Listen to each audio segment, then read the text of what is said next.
if you're not reflexively defaulting to skepticism towards the mainstream media and government narratives, then you're not really much of a critical thinker, are you?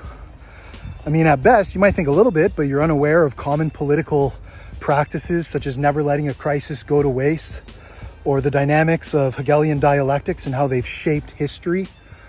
And this is from institutions that are notoriously known for being wrong, for lying, for being wrong at best. And this is all with life-changing, right? Or life-changing, world-changing consequences. Like, for example, did we ever find weapons of mass destruction in Iraq? How about Libya? Does Libya look better before and after liberating it from Gaddafi? I mean, now it's a hub for the slave trade, for human trafficking, and it's a mess full of rubble. Much so is Iraq.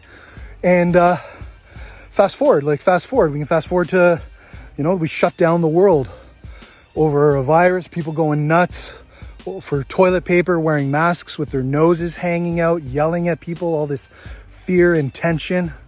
People walking into restaurants with a mask on, sitting down, taking it off, or sitting outside the restaurant in a tent because, it's windy and rain, so they're inside a tent but outside the restaurant, and that's technically outside, I guess, in some weird world, so that makes sense, Or they got to vilify, demonize doctors and alternative medicines because they have to get emergency use authorization. So just because an alternative medicine had, won a Nobel Prize and has been used for decades and decades safely, now the narrative's that it's bad for you. So no, go get this safe and effective experiment.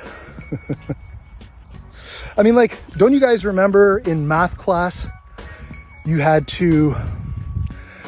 couldn't just put your answer down. You had to show your work. You had to show the steps, the logic. You had to look at what the givens, the assumptions, and you had to show your work. So now these institutions give you narratives and you just say, oh, okay, I'm just going to swallow and regurgitate whatever I'm fed. I'm not going to look at the steps. I'm not going to look at the logic. I'm not going to verify the evidence or look for alternative theories or, alternative solutions or conclusions that may very well be simpler, like something simple like Occam's razor style, but people just swallow, regurgitate. If you're not critically thinking, then you're not thinking. The default should be to critically think. That's what skepticism and doubt are. They're aspects of critically thinking.